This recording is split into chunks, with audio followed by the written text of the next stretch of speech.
Hi, today we're going to talk about the slow fade of minimizing. The truth is, we don't get to decide what's important to our spouse. We get to discover what's important to him or her.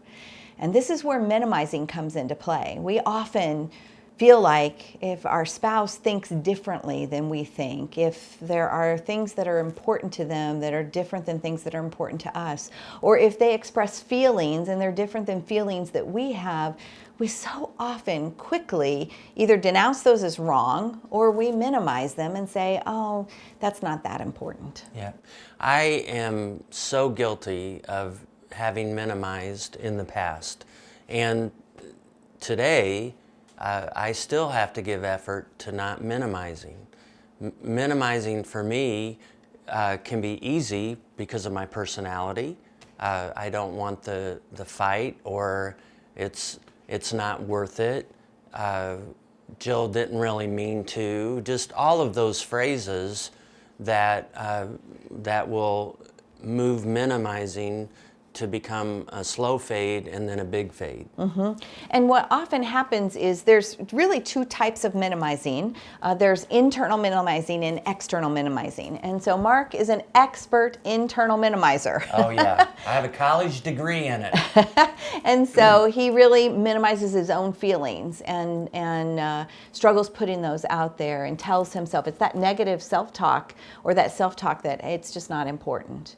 So the truth is there are feelings that Mark will express, and I don't understand those feelings. They are not a feeling I've ever had before. I don't process the situation in the same way he is. But the truth is it doesn't make his feelings wrong. And this is where minimizing really comes to play in so many marriages, that one spouse will work up the courage to maybe share something that was important to him or her, share a concern that they have, a place where they felt like they weren't heard or listened to or valued. And so they share that, and then the other spouse pretty much just squashes them and says, well, you know, you're being entirely too sensitive. Your perspective is not right. And so then they squash that and they move on, and that leaves the other person feeling very unvalued and not validated at all. For many of us, we can not only minimize feelings, but minimize perspectives. That my perspective may be different than Jill's perspective.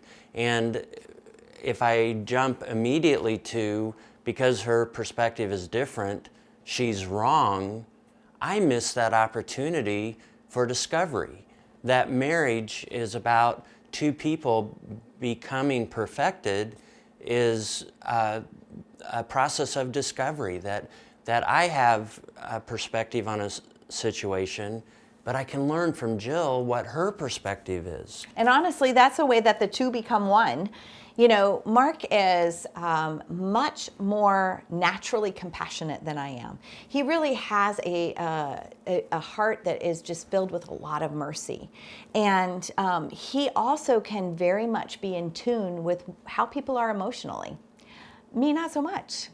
And so use an example of a parenting example will be, maybe I can remember one time we were at the dinner table, and after we were done with dinner and Mark and I were in here cleaning up, and he said, I think something is bothering Austin. And I said, really? Really? You think that? And he was like, yeah, I really do. I think something's bothering him. I'm like, well, he didn't say anything, so I think he's fine. Yeah.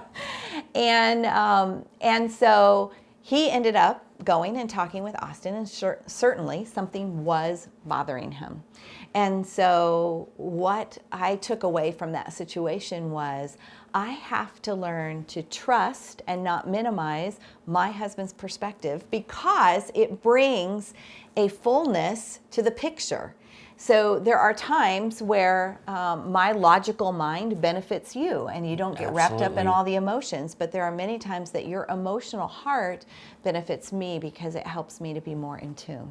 So how do we move away from the fade of minimizing? I think that's huge for us. And for me, I move away from minimizing by being respectfully honest with Jill, by stating my concerns, by finding my voice. I can remember years ago, well, let me back up a minute. This has always been a struggle for me to be honest and to state what I'm really thinking.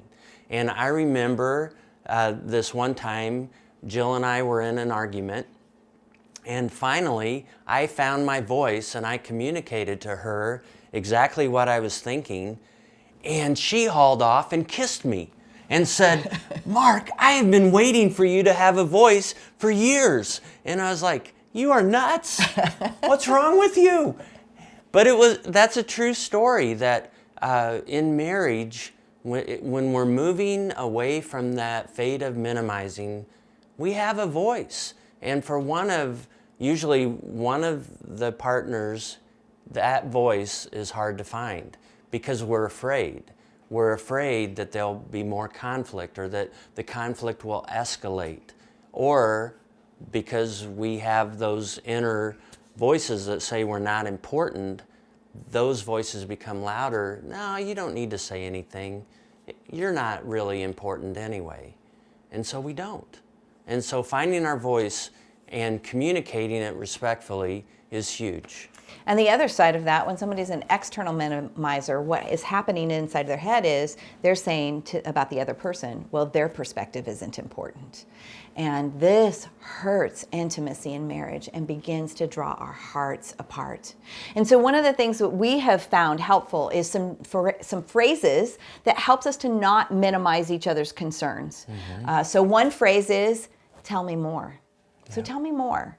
So if Mark expresses something to me, maybe even a frustration that he has with me, what we usually want to do is we want to begin to defend. Yeah. So we say, "Tell me more." Okay, all right, I hear you.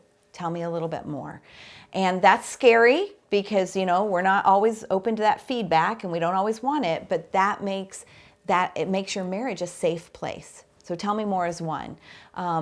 Another one is, that's interesting. I like to keep that in mind. Maybe especially if they're telling you something about a desire they have or a like that they have, something that they preferences. Well, that's good to know.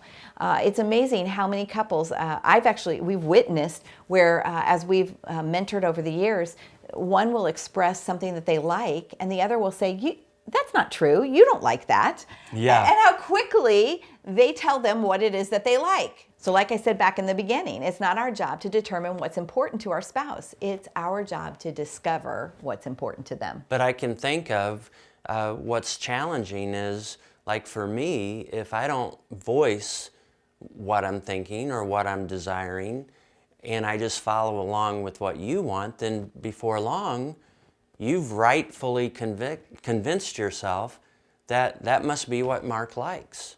And when we were navigating the crisis, I got honest with things that had been bugging me for years. Right. And you were like, "Mark, why didn't you tell me these things?"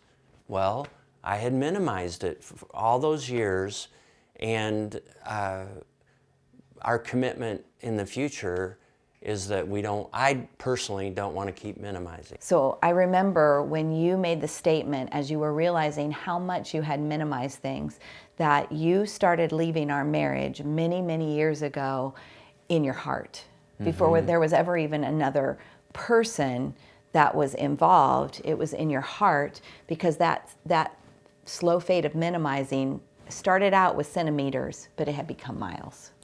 The centimeters began out of my own upbringing of not being able to voice my expectations. You couldn't have... Or your feelings. Or feelings. You couldn't have any expectations or feelings other than what the family or what my stepdad had mandated. And then secondly, my own expectations of our relationship and feeling like those wouldn't be heard or those wouldn't be met, that I stayed silent. And so that began to compound, very similar to interest in a bank. And before long, I was going through the motions of being married, but my heart had become disconnected and closed off years prior. And I had to learn how to trust God and to let my heart be opened again. So when I think about myself and my tendency to externally minimize, what often happens is it's when I get too busy. I don't have enough margin in my life. I'm running at a high speed, and I just don't have time for this. And that's my own sinful nature. That's where I have to become self-aware, and I have to realize that I've got to slow down and not run over those that are around me. And so when I begin to get my pace back to a healthy place, then I'm able to tune in to your feelings, your thoughts, your perspectives, and to be able to give them the weight that they need and that they deserve. Yep. And for me, when I begin to minimize, I minimize out of a family dynamic that has been more genetic, and that's a bend towards depression or a bend towards anxiety, partnered with shame that was passed along through the family.